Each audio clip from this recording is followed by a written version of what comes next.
Hey coin collectors, and welcome to the DC Coin World International Coin Channel. And today it's the 1966 Roosevelt dime from the United States of America. When I decided to do this coin, I said it's going to be real easy. They didn't put any mint marks on coins from 1966, so the dime won't have any mint marks. I don't have to talk about the Philadelphia or the Denver or the San Francisco because there's no mint marks on any dimes from 1966. In fact, it was probably made at all of the mints. No mint marks on them. And then I got this coin out and I said, oh, look at that. It's all worn down. And I want to show you that's not just the camera. This is how it came from the mint. Came right from a coin roll and it just came out as a mess. So there's no I on the in God. There's really no we on the trust. So the in God we trust there is all faded out. And then you get down here and you see that the 1966 has been flattened and there's almost no rim on this side at all. And on this side, the rim is way bigger than it usually is. In 1966, they were in the midst of a coin shortage in the United States, and they decided not to put any mint marks on any of the coins. So when they made the 1.3 billion of these, they didn't want people to collect them, so they just made them and got them out. And the highest level you can get this coin at is in Mint State 68, and they've only found 3 of them so far with full bands, and those are worth about $2,900. And when I talk about full bands, what am I talking about? Well, supposedly there are bands that go across this torch on the top and the bottom and lines that go down through.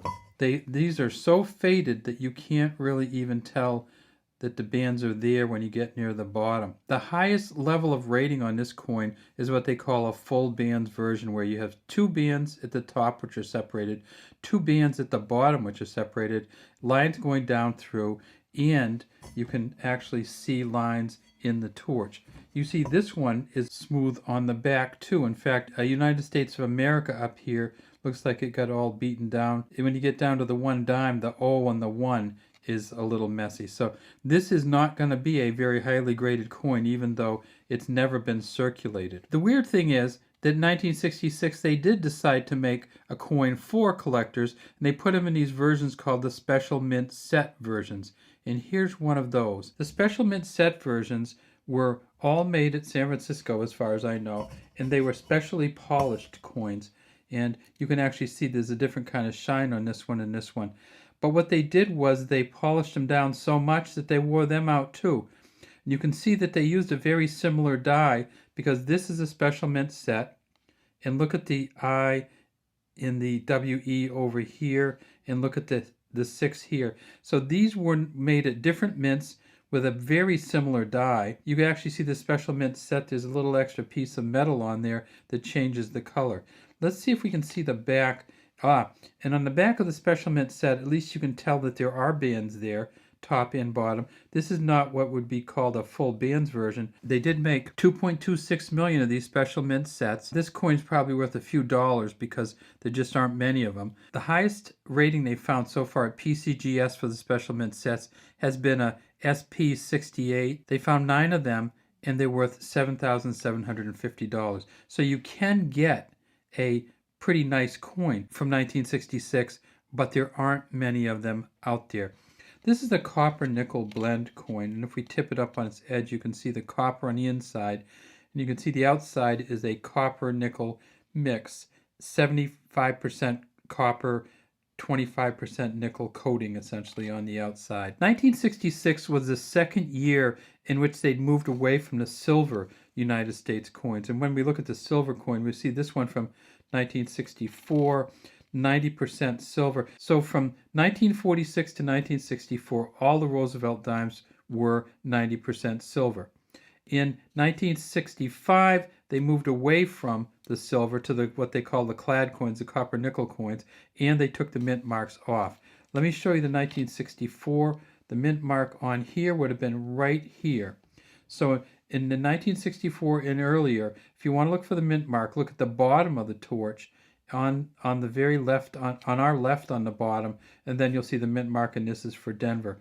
The Denver mint mark didn't come back again until 1968. So 1965, 1966, 1967, 1968, no Denver mint marks on the coins. The United States wasn't the only country that was changing their currency in that period. In 1966, Australia went away from the Australian pound and went to the Australian dollar. And so in 1966, Australia came out with what we'd call a dime or a 10-cent coin. You see it has Queen Elizabeth on the front, it says Australia 1966. 1966, they had just founded the Royal Australian Mint in 1966. So in 1966, Australia started making most of their own coins. At the Royal Australian Mint, they made 10 million 10-cent coins for Australia, and they made 30 million 10-cent coins at the London Mint. They hadn't come fully online at the Royal Australian Mint.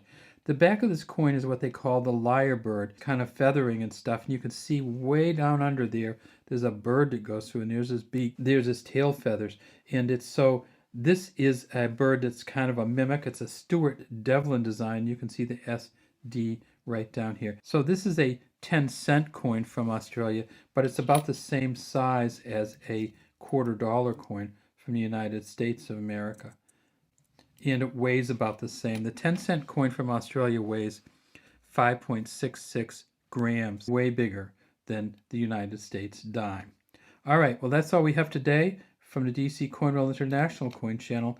Look for these 1966 dimes out there and see if you can find one that isn't all worn down like this and that is in better condition than this on the back, and maybe it'd be worth some money for you. Have a great day from DC Coinwell International Coin Channel.